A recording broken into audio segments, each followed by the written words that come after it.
Hi hello friends, நம்மளுக்கு செம்ம டேஸ்டியான எறா தொக்கு எப்படி செய்ய தான் பார்க்க போகிறோம். செம்ம டேஸ்டியாக இருக்கும். கண்டிப்பாக நீங்களும் ட்ரை பண்ணி பாருங்கள். வாங்க வீடியோக்குள்ளே போகலாம்.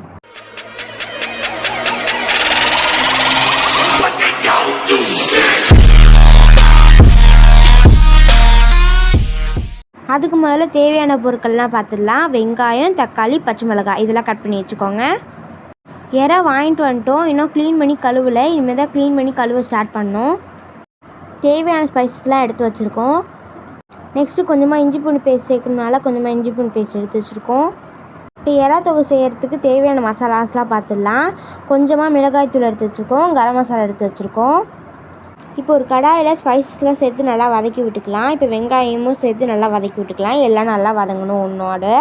இப்போ தேவையான அளவு இஞ்சி பூண்டு பேஸ்ட் எடுத்து வச்சுருந்தா சேர்த்து நல்லா வதக்கி விட்டுக்கலாம்.